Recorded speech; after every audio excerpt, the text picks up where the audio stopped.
Hello students, आज हम लोग इलेक्ट्रोकेमिस्ट्री में पढ़ेंगे आपका resistance, conductance, specific resistance, specific conductance. Okay, इसे हम हिंदी में कह सकते हैं चालकता, विशिष्ट चालकता, प्रतिरोध, विशिष्ट प्रतिरोध। तो बच्चों क्या करेंगे, सबसे पहले हम स्टार्ट करते हैं रेजिस्टेंस के बारे में।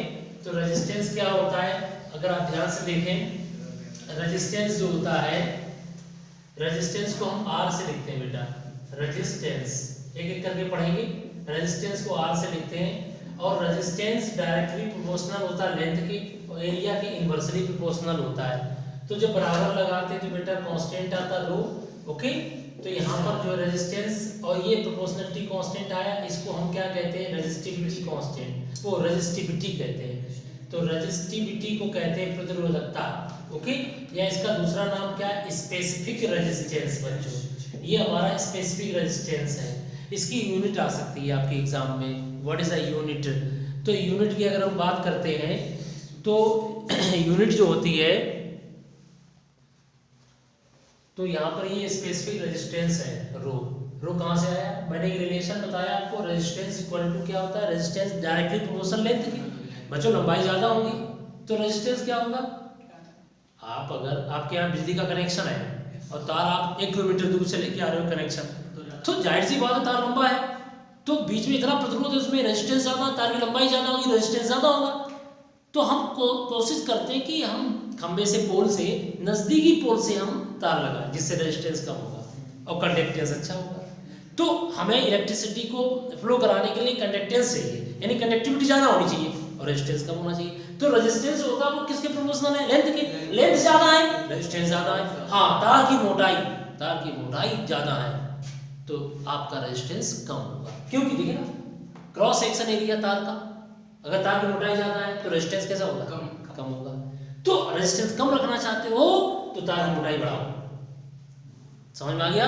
तो कंजूसी मत करना, घर में वायरिंग हो तो तार पतला मत रखना। तार का जो है एरिया है, क्रॉस सेक्शन एरिया मोटा होना चाहिए। समझ में आ गया। अब हम बराबर लगाते हैं, प्रोपोर्शनलिटी कांस्टेंट आता है। वो प्रोपोर्शनलिटी कांस्टेंट क्या होता है, रो होता है। और रो को क्या कहते हैं बच्चों, रो को क्या कहते हैं, रेजिस्टिविटी। इसे कहते हैं स्पेसिफिक रेजिस्टेंस। तो एग्जाम में यूनिट आएगी, स्पेसिफिक रेजिस्टेंस की यूनिट क्या होती है।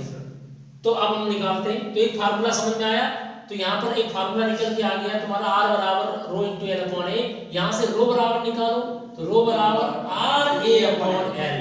इस पे न्यूमेरिकल आएगा कि what is the specific resistance. इसका दूसरा नाम है रेजिस्टिविटी, प्रतिरोधकता हिंदी में बोलते हैं। ओके, तो रेजिस्टिविटी बराबर आर ए अपॉन एल। अगर हम आपसे पूछे यूनिट बताओ भाई, रेजिस्टिविटी की यूनिट क्या होती है, तो unit of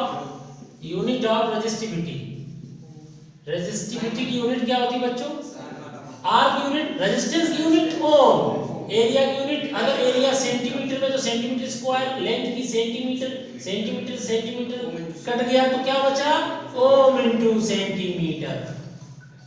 Om into centimetre क्या है, ये क्वेश्चन आएगा। स्पेसिफिक रेजिस्टेंस की यूनिट क्या होती है, tell me. Ohm into centimetre.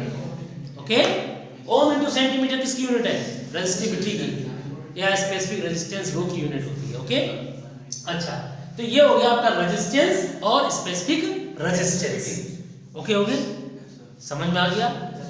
अच्छा, जब भी कोई सेल होती है जिसमें इलेक्ट्रिसिटी पास करते हैं तो उसमें सेल कांस्टेंट होता है, वो भी हम बताएंगे भी आपको।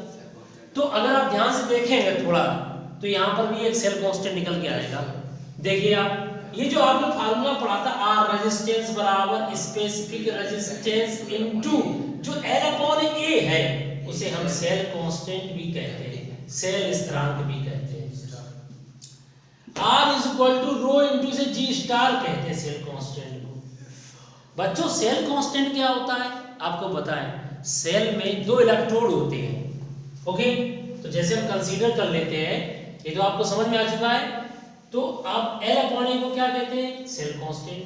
तो जैसे 2 इलेक्ट्रोड होते हैं बेटा सेल के अंदर, आपने इलेक्ट्रोलाइटिक सेल पढ़ी होगी, तो जो सेल होती है, ये जो सेल का इलेक्ट्रोड है, इसका क्रॉस सेक्शन एरिया, इसमें इलेक्ट्रिसिटी पास की जाती है, एनोड होता है, कैथोड होता है।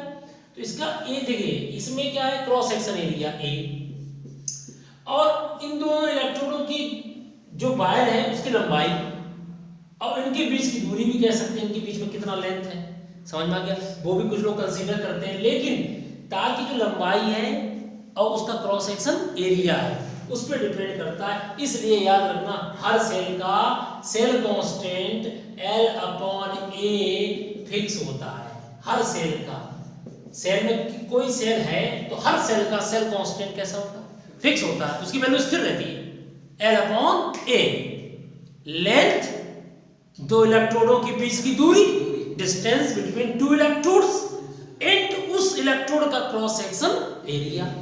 भाई एक बात समझिए, वो तो लेंथ बराबर ही होगी इलेक्ट्रोड की, तो मेन मेजर करना है दोनों इलेक्ट्रोडों के बीच की दूरी और क्रॉस सेक्शन एरिया। किसका है क्रॉस सेक्शन एरिया?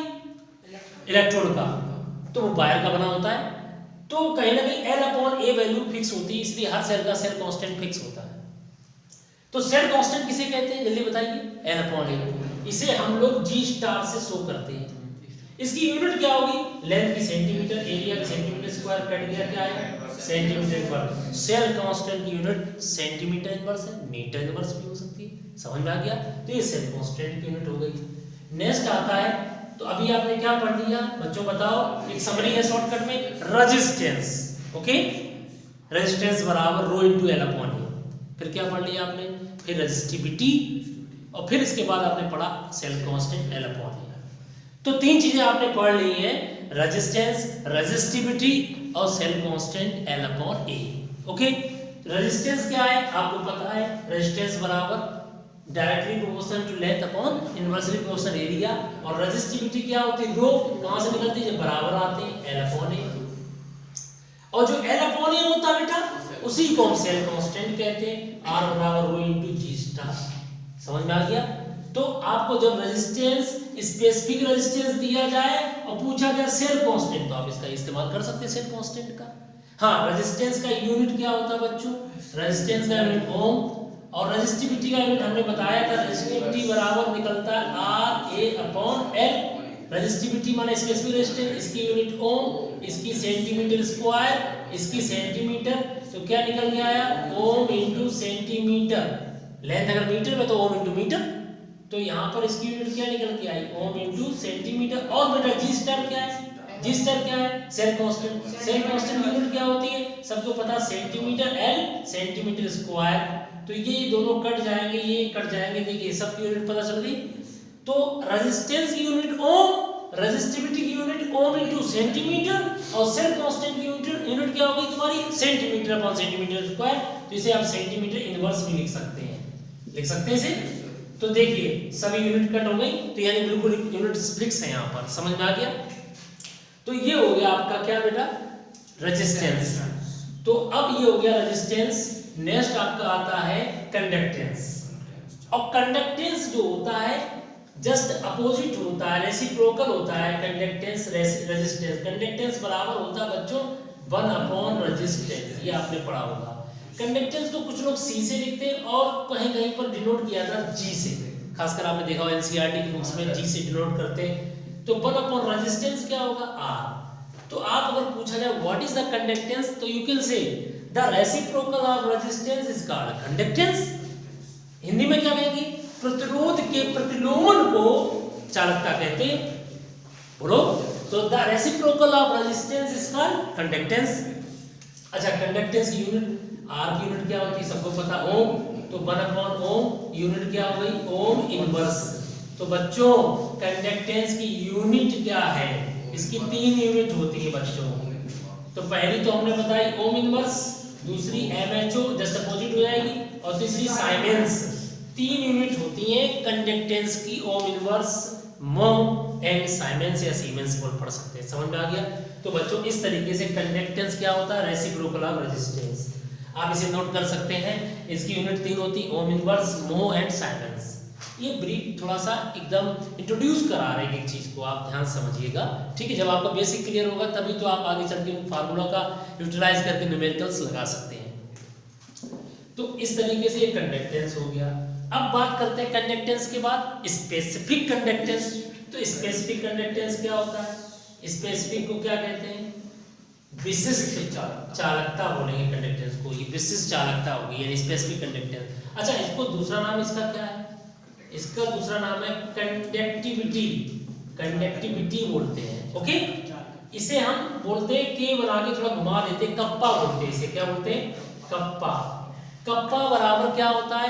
कप्पा बराबर होता है 1 upon resistivity. The reciprocal of resistivity is called specific conductance. प्रतिरोधकता के प्रतिलोम को चालकता, विशिष्ट चालकता कहते हैं। यानी इंग्लिश में क्या बोलेंगे? The reciprocal of resistivity is called conductivity. जैसे आपने पढ़ा था ये कंडक्टेंस क्या होता है? Reciprocal of resistance is called conductance. उसी तरीके से the reciprocal of resistivity is called conductivity. तो बेटा ये स्पेसिफिक कंडक्टेंस है, ये बच्चों स्पेसिफिक रेजिस्टेंस है।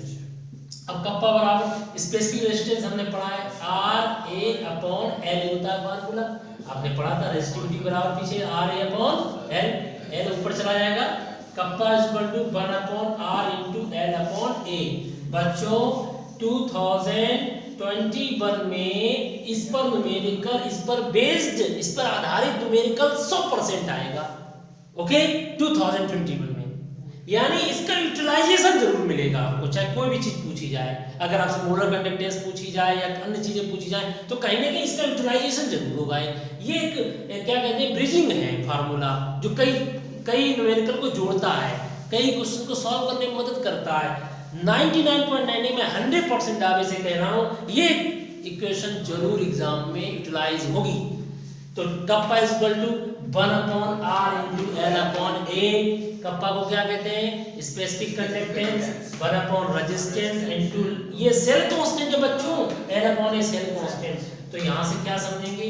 Kappa is equal to 1 upon R को क्या कहते हैं? कंडक्टेंस G, और सेल कांस्टेंट को G स्टार। तो बच्चों स्पेसिफिक कंडक्टेंस बराबर सेल, ये हो गया तुम्हारा कंडक्टेंस और ये सेल कांस्टेंट। तो अगर आप ध्यान से देखें इस इक्वेशन में, तो ये इक्वेशन बड़ा इंपॉर्टेंट है, आप समझ लीजिए, इसको कर सकते हैं। जो हमने कप्पा बताया, kappa is equal to G into G star. इसको बड़े विशेष ध्यान रखना, G होता है 1 अपॉन R, G स्टार होता है L upon A cell constant. Okay, ये कप्पा हो गया। और इसकी यूनिट क्या होती है बच्चा? कप्पा क्या है? स्पेसिफिक कंडक्टेंस या कंडक्टिविटी। और सुनो, कहीं लिखा हो कंडक्टेंस और यूनिट उसकी लिखी हो, यूनिट को देखना, यूनिट देख के ही बता पाओगे ये रेजिस्टेंस है कि रेजिस्टिविटी है। यूनिट देख के ही बता पाओगे ये कंडक्टेंस है कि कंडक्टिविटी है। कंडक्टेंस की यूनिट क्या होती है? ओम इनवर्स, मो, साइमेंस। लेकिन अगर कैसे यहाँ पर देखिए स्पेसिफिक कंडक्टेंस की यूनिट क्या होगी? R की यूनिट क्या होती है? Ohm inverse. इसकी सेंटीमीटर, सेंटीमीटर स्क्वायर यूनिट क्या निकल के आएगी? ओम इनवर्स सेंटीमीटर वर्ग। अब मान लीजिए ये यूनिट लिखी है और लिखा है कंडक्टेंस इज इतना इतना, यूनिट में लिखा है, तो वो कंडक्शन नॉर्मल नहीं है जी, वो हमारा कप्पा होगा स्पेसिफिक कंडक्टेंस। क्योंकि नॉर्मल जो कंडक्टेंस होता है उसकी यूनिट क्या होगी? Ohm inverse. ये ohm inverse into centimetre inverse है, स्पेसिफिक कंडक्टेंस है। लिखा वहां स्पेसिफिक कंडक्टेंस नहीं होगा न्यूमेरिकल में, वो कंडक्टेंस लिखा हुआ। तो आपको क्या करना पड़ेगा? यूनिट चेक करके आपको पता लगाना पड़ेगा ये कंडक्टेंस है कि स्पेसिफिक कंडक्टेंस है। तो ये देखिए ओम इनवर्स इनटू सेंटीमीटर इनवर्स, ये यूनिट किसकी है? जल्दी बताओ। Kappa, specific conductance. बच्चों ओम इनवर्स क्या लिख सकते हैं? हमने पढ़ाया था मो। आपको जनरली ये मिलेगा साइमेंस इनटू सेंटीमीटर इनवर्स। तो साइमेंस कंडक्टेंस का यूनिट होता है, उसका मोह भी कह सकते हैं, उसे ओम इनवर्स भी कह सकते हैं। और अगर सेंटीमीटर इनवर्स या मीटर इनवर्स लगाए साथ में तब वो स्पेसिफिक कंडक्टेंस हो जाएगा। अगर ओनली ओम इनवर्स मो या साइमेंस लिखा तो नॉर्मल कंडक्टेंस, और जब इसके साथ में सेंटीमीटर इनवर्स या मीटर इनवर्स जुड़ जाता है तो वो स्पेसिफिक कंडक्टेंस कहलाता है। क्या कहलाता है? Specific conductance. अगर आपने पीछे पढ़ा है यूनिट, उसकी रेजिस्टिविटी की यूनिट पढ़ी होगी, तो रेजिस्टिविटी बराबर क्या मैंने बताया था? रेजिस्टिविटी रो बराबर क्या बताया था? R into A upon L। तो R की यूनिट क्या थी? ओम, और इसमें सेंटीमीटर स्क्वायर अपॉन सेंटीमीटर, तो यूनिट निकल के आई थी ओम इंटू सेंटीमीटर। तो ये देखिए इसकी यूनिट देखो और इसकी यूनिट देखो, दोनों को कंपेयर करिए। ये ओम इंटू सेंटीमीटर, ये ohm inverse into centimetre, just opposite है।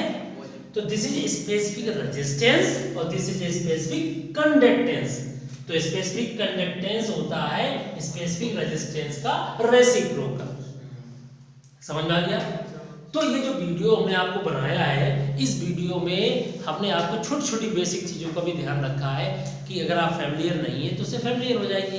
तो आज हम इतना ही वीडियो रखना चाहेंगे क्योंकि हमने आपको इसमें 4 चीज़ें बताई हैं, चारों चीज़ों की यूनिट भी बताया आपको।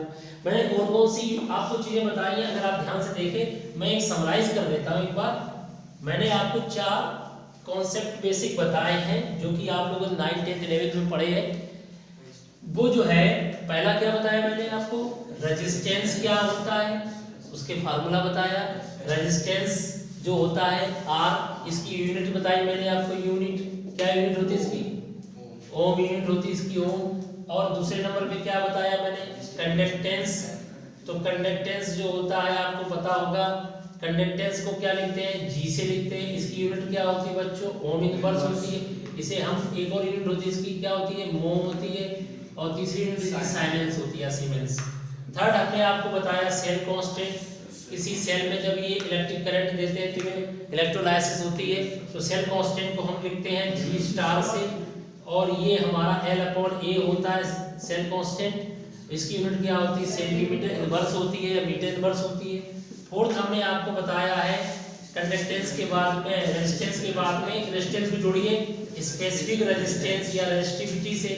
तो स्पेसिफिक रेजिस्टेंस रो होता है, रो बराबर RA/L होता है। इसकी यूनिट क्या होती है, ओम इंटू सेंटीमीटर। बोलिए, ये पढ़ाया था। फिर इसके बाद में कंडक्टेंस का जो इसका अपग्रेड है वो क्या है, स्पेसिफिक कंडक्टेंस। स्पेसिफिक कंडक्टेंस को हमने कप्पा बोला था, कप्पा बराबर 1/R × L/A। जस्ट उल्टा होता है रेजिस्टिविटी का, इसका उल्टा होता है। तो इसकी यूनिट क्या निकल के आई थी, ओम इनवर्स सेंटीमीटर इनवर्स। तो बच्चों आज हमने 4 चीजों का डिस्कशन किया है। 4-5 चीजें जो भी हैं, resistance, conductance, cell constant, specific resistance, specific conductance. Cell constant को जोड़ा जाए तो टोटल 5 हो गए।